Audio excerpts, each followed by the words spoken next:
देश की लोकतांत्रिक व्यवस्था के सबसे अहम स्तंभों में से इलेक्शन कमीशन ऑफ इंडिया आज खुद सवालों के घेरे में खड़ा होता हुआ नजर आ रहा है।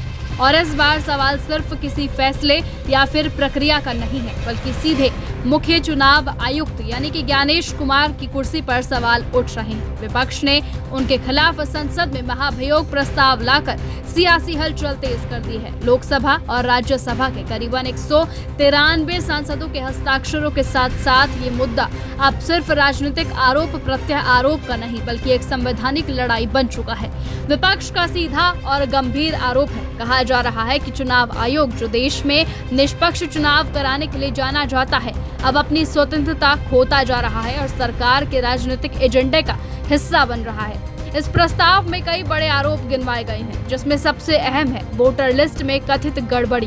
विपक्ष का दावा है कि बिहार और पश्चिम बंगाल जैसे राज्यों में एसआईआर प्रक्रिया के नाम पर लाखों गरीब और वंचित लोगों के नाम सूची से हटा दिए गए हैं, जिससे उनके वोट देने के अधिकार पर सीधा असर पड़ा है। इसके अलावा आरोप ये भी है कि विपक्षी नेताओं के साथ सख्ती और सत्ताधारी दल के साथ प्रति नरमी बरती जा रही है, जिससे चुनावी प्रक्रिया की निष्पक्षता पर सवाल खड़े हो रहे हैं। मामला यहीं पर नहीं रुकता। चुनावों से ठीक पहले नियमों में बदलाव, कर्नाटक जैसे राज्यों में वोटर लिस्ट से जुड़ी अनियमितताओं की निष्पक्ष जांच न होना और सबसे बड़ा मुद्दा सीसीटीवी फुटेज और मशीन रीडेबल वोटर डेटा से इनकार। विपक्ष का आरोप है कि अब ये सब कुछ पारदर्शी है, तो फिर जानकारी साझा करने में हिचक क्यों है।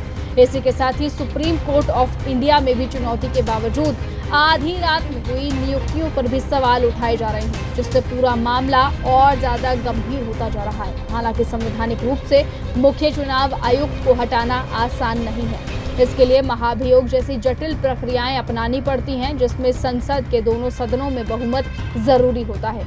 विपक्ष ने 14 दिन पहले नोटिस देकर प्रक्रिया की शुरुआत कर दी थी और अब 23 मार्च से शुरू हो रही संसद कार्यवाही में इसी मुद्दे को जोर शोरों से उठाने की तैयारी है। अब असली सवाल यही है कि क्या ये सिर्फ राजनीतिक दबाव की रणनीति है या फिर वाकई चुनाव आयोग की निष्पक्षता खतरे में है। क्या ज्ञानेश कुमार अपनी कुर्सी बचा पाएंगे या फिर विपक्ष ये मुहिम कोई बड़ा बदलाव लेकर आएगा।